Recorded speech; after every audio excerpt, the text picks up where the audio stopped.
The lizard would constantly block attacks from the beast's weapons and certain abilities using the wings attached to its arms. Eventually, they would manage to defeat it. But while the other group struggled, one was finding it easy, and that was the one with the flame user named Berg. Vorden and his group decided to implement a similar strategy. Layla would be the first to approach one of the rocks and then fire out an arrow, hitting the foot of one of the lizards. The lizard followed the arrow easily, and now it was Vorden and Aaron's turn to deal with the beast. "You idiot," Rayton said. "You know from watching the others that it won't work."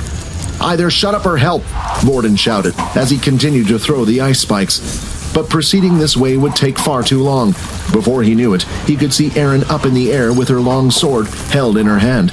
As she fell to the ground, she sliced downward at the beast's wing.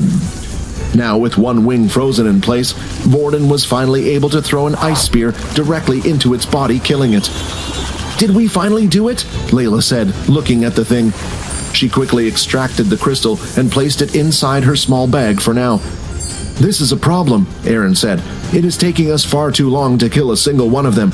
Even if there are many, it takes 3 of us just to kill one. We would be better off searching for another group of teeth worms at this point." Then they heard cheering coming from their left side. The group with Berg in charge had just finished burning 5 of them to a crisp at once. The look on Aaron's face was currently one of disgust. "Come on, let's just go into one of the other areas and find a bunch of teeth worms to deal with." "Hold on," Vorden shouted. "I have a plan." Berg and his group had just finished killing their 8th lizards and were currently resting for a bit. He needed time to recover his MC points before he could use his abilities again.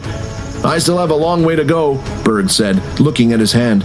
Every original family was different when it came to teaching their members about their powers. They had their own methods, and for the Red Shields, it was all about discovery. "Hey, Berg, watch out!" a voice from the side said. As he looked up, he noticed a human body was flying his way, and before he knew it, they had crashed into him. The 2 of them tumbled into the sand and eventually stopped. "That How could she do that to her own teammate?" Vorden said as he lifted himself off the ground. "I'm sorry about that. Do you need a hand?" Just then, Vorden reached out his hand and lifted Berg. "Hey, what do you guys think you're doing?" another person said as he came running over. "You just barged into our leader." "Enough, Lippy," said Berg. "I'm sure it was an accident."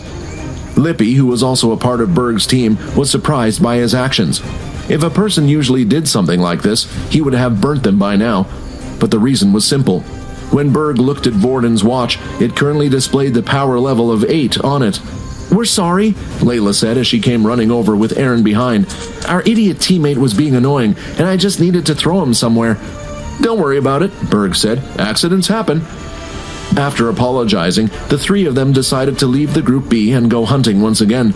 Vorden, now having the flame abilities, was ready to burn some lizards. To watch more episodes of my vampire system, follow Pocket FM Fantasy Chronicles. You can watch the next episode here in the playlist.